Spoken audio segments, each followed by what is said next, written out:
చేతులు కాలిన తర్వాత ఆకలు పట్టుకున్నట్లుగా ఉంది జూకర్బర్గ్ తీరు. భారత లోక్సభ ఎన్నికల ఫలితాలపై అనుచిత వ్యాఖ్యలు చేసి కలకలం రేపారు మెటా సంస్థ అధినేత. కన్నెర్ర చేసిన పార్లమెంట్ స్టాండింగ్ కమిటీ ఆయనపై చర్యలకు ఉపక్రమించడంతో దిగొచ్చిన మెటా సంస్థ భారత ప్రభుత్వానికి క్షమాపణలు చెప్పుకుంది. జూకర్బర్గ్ ఇంత గుడ్డిగా మన దేశ ఎన్నికల ఫలితాలపై వ్యాఖ్యలు ఎందుకు చేశారన్నది చర్చనీయాంశంగా మారింది. అమెరికా కాబోయే అధ్యక్షుడు ట్రంప్ విషయంలో కూడా జూకర్బర్గ్ ఇలాగే దుందుదుటుగా వ్యవహరించి వెనక్కి తగ్గడం గమనించవచ్చు.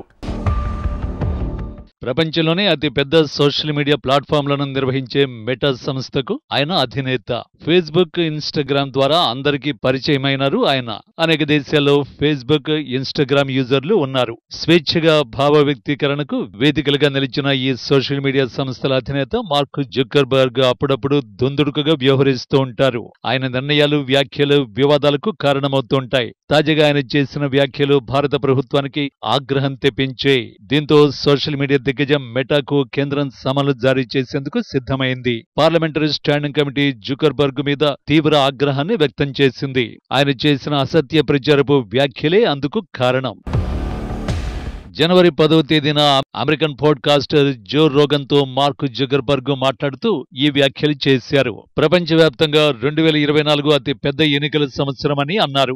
ఇండియాతో సహా ఈ దేశాలన్నింటిలోనూ ఎన్నికలు జరిగాయి. ఈ ఎన్నికల్లో అధికారంలో ఉన్న ప్రభుత్వాలన్నీ ఓటమి చవిచూశాయని వ్యాఖ్యానించారు జుకర్బర్గ్. ఇందుకు ద్రవ్యోల్బణం, ఆర్థిక విధానాలు, కోవిడ్ వంటి అనేక కారణాలు ఉన్నాయన్నారు. అధికార ప్రభుత్వాలపై విశ్వసనీయత తగ్గిందని జుకర్బర్గ్ తెలిపారు.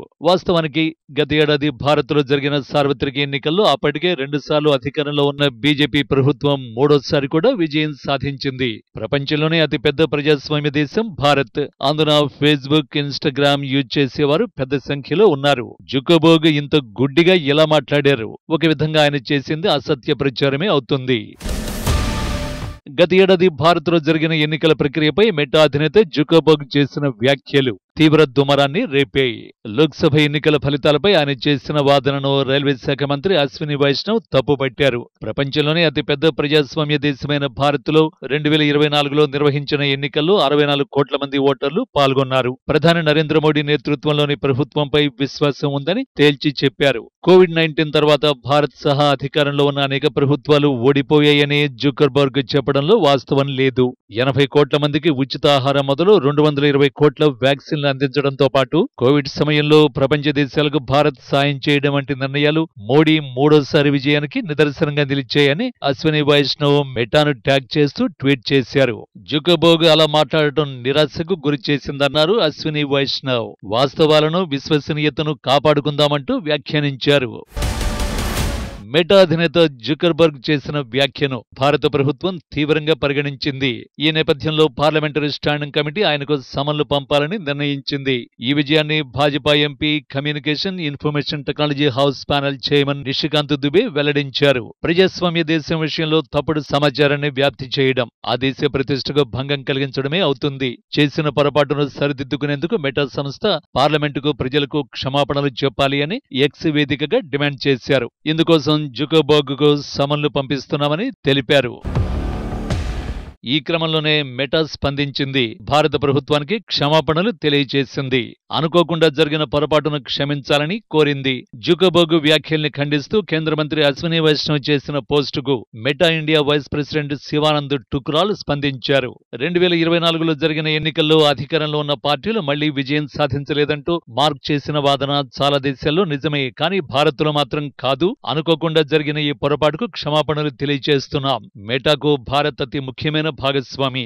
ఈ దేశ సృజనాత్మక భవిష్యత్తులో మేము కీలక పాత్ర పోషించేందుకు ఎదురు చూస్తున్నామని తెలిపారు శివానంద్.